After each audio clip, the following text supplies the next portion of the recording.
Tetap semangat, terus melangkah dan tak pernah padam. Kembali dengan Sandias Channel, channel yang menginfokan tentang isu global, politik dan isu-isu terupdate lainnya. Saat ini kami masih tetap menginfokan masih di lingkup Timur Tengah, di mana konflik belum selesai dan belum tuntas dan mungkin semakin ribet kayaknya ya. Ada berita dari Israel juga di mana Suriah telah mengebom kantor-kantor pemerintahan yang ada di Suriah. Sebelumnya Suriah juga diserang oleh Israel di mana kantor pemerintahan dari presiden di Suriah dihajar dengan rudal-rudal Israel. Untuk itu ikutilah video ini, saksikan sampai tuntas dan jangan di skip. Like, share dan komen dari Sandias Channel dan tentunya subscribe juga. Let's go.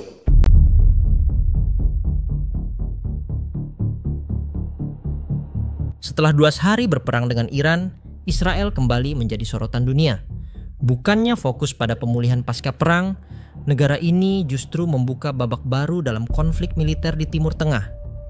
Dalam waktu kurang dari 48 jam setelah gencatan senjata dengan Iran, pesawat tempur Israel mulai menggempur wilayah barat Suriah, tepatnya di sekitar Damaskus, Aleppo, dan Latakia. Serangan ini bukan sekadar uji coba senjata, melainkan serangan skala penuh yang menunjukkan agresi Israel. Serangan Israel ini mengejutkan banyak pihak, karena bukan hanya berupa serangan terbatas, tetapi melibatkan lebih dari 27 serangan udara yang diluncurkan dalam satu malam.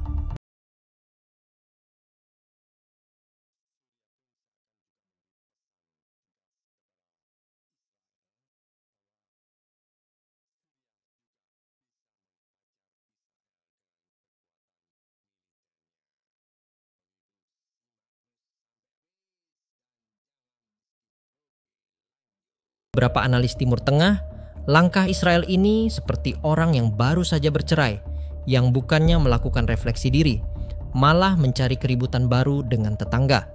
Namun, pertanyaan pun muncul. Apakah Israel berusaha menunjukkan kekuatannya kembali, ataukah ini merupakan taktik pengalihan isu dari kekalahan moral dan militer yang mereka alami dalam konflik dengan Iran?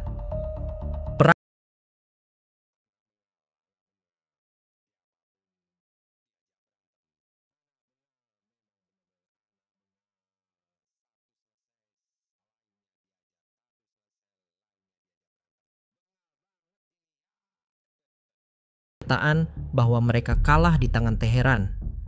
Kekalahan tersebut menjadi bahan perdebatan besar di dalam negeri, bahkan menjadi topik utama dalam meja politik. Dalam upaya untuk memperbaiki citra tersebut, Israel memilih untuk melancarkan serangan ke Suriah yang dianggap lebih mudah dihadapi. Suriah, meski sering dianggap lemah karena konflik domestik yang berkepanjangan, ternyata memberikan respons yang mengejutkan. Media sosial pun tidak kalah heboh, dengan sejumlah netizen menggambarkan Israel seperti pemain bola yang gagal mencetak gol di final, kemudian mencari anak SMP untuk adu penalti agar merasa menang kembali. Namun, serangan Israel terhadap Suriah membuka babak baru dalam eskalasi konflik di Timur Tengah. Dunia internasional mungkin tidak mengantisipasi respons cepat dari Suriah. Namun, setelah serangan Israel, Suriah langsung melancarkan balasan mematikan. Tidak banyak ancaman atau retorika yang disampaikan, namun yang datang adalah rudal Golan 10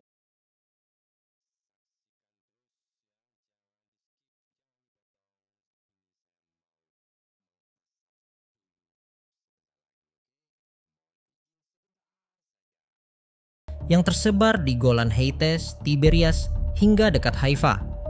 Ledakan besar yang mengikuti menghancurkan bangunan fisik, namun yang lebih mengerikan adalah dampaknya terhadap rasa percaya diri militer Israel. Rudal Golan 10 yang digunakan Suriah dalam serangan ini memiliki kemampuan presisi yang sangat tinggi. Senjata ini yang dikembangkan dengan bantuan dari Iran dan Rusia tidak hanya membawa hulu ledak besar, tetapi juga memiliki kemampuan navigasi yang sangat akurat. Suriah benar-benar memberikan tamparan yang keras kepada Israel dengan menggunakan rudal ini, yang sulit dideteksi karena terbang pada ketinggian rendah. Ledakan yang dihasilkan oleh rudal ini tidak hanya menghancurkan instalasi militer, tetapi juga mengguncang fondasi kepercayaan diri Israel yang sebelumnya selalu merasa aman dengan sistem pertahanan mereka seperti Iron Dome. Banyak pengamat militer yang merasa terkejut oleh kemampuan rudal ini dalam menghancurkan target militer dengan sangat efektif. Suriah tidak hanya membalas serangan Israel, tetapi juga mengirimkan pesan tegas.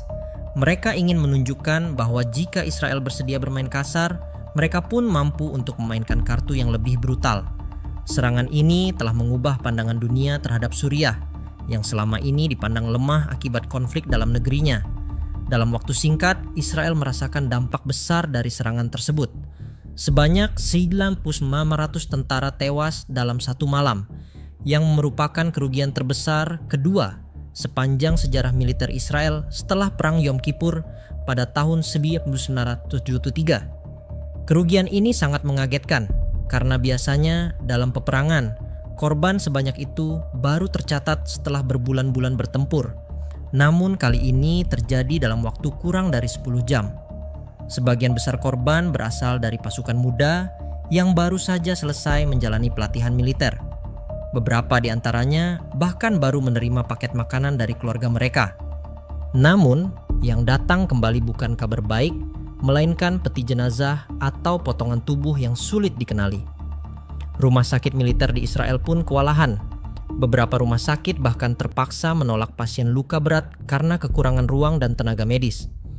Para tenaga medis yang ada pun terlihat sangat terpukul dengan kondisi yang begitu parah, terutama melihat banyak tentara yang terluka parah. Sebagian besar tak dapat dikenali lagi tanpa tes DNA. Meskipun pemerintah Israel berusaha meredam berita ini dengan menyebutkan kerusakan terbatas, tekanan dari keluarga tentara yang kehilangan kontak dengan anak atau suami mereka membuat kebohongan itu sulit bertahan lama. Video amatir yang beredar di media sosial memperlihatkan pemandangan mengerikan dari lokasi ledakan yang menguatkan klaim bahwa serangan ini sangat besar. Banyak warga Israel yang kini merasa kecewa dan marah. Mereka mempertanyakan apakah semua pengorbanan nyawa ini benar-benar untuk keamanan negara, ataukah hanya untuk memenuhi ego politik para pemimpin mereka. Hal ini tercermin dalam gelombang protes yang mulai terjadi di berbagai wilayah Israel. Demonstrasi kecil mulai muncul di beberapa kota besar seperti Berseba dan Netanya, dengan banyak orang membawa poster yang meminta Perdana Menteri untuk mundur. Tidak hanya keluarga korban yang merasa kesal, tetapi banyak warga yang merasa bahwa mereka tidak siap untuk kehilangan anak-anak mereka demi perang yang tak jelas tujuannya. Bahkan, pasar saham Tel Aviv merosot 9% dalam 2 hari setelah serangan tersebut. Sementara nilai tukar shekel terhadap dolar juga turun tajam. Para investor asing pun mulai menarik dana mereka, dan beberapa maskapai besar mulai menangguhkan penerbangan ke Israel. Dalam situasi yang semakin panik ini, Perdana Menteri Israel, Benjamin Netanyahu, mengadakan konferensi pers yang menuai banyak kritik. Pernyataannya yang normatif hanya memperburuk keadaan, dengan banyak orang merasa bahwa Netanyahu tidak siap menghadapi konsekuensi dari keputusan militernya. Warga Israel yang merasa terkejut dan marah melihat keadaan yang semakin buruk juga mulai menuntut perubahan. Meskipun Netanyahu menyatakan bahwa Israel akan bangkit, banyak yang merasa bahwa untuk pertama kalinya dalam sejarah Israel, mereka terlihat rapuh dan tak terkalahkan. Survei terbaru mengungkapkan bahwa 73% warga Israel tidak puas dengan penanganan konflik ini oleh pemerintah, dan bahkan 52% menganggap bahwa Netanyahu secara pribadi bertanggung jawab atas kematian ribuan tentara dalam serangan dari Suriah. Media internasional juga mulai mengungkapkan keprihatinan mendalam atas eskalasi terbaru ini. Beberapa negara Eropa yang sebelumnya menutup mata terhadap agresi Israel mulai menyoroti tindakan mereka dan bahkan menyarankan kemungkinan embargo senjata jika Israel terus memprovokasi konflik. Israel kini menghadapi krisis besar, baik di dalam negeri maupun di arena internasional.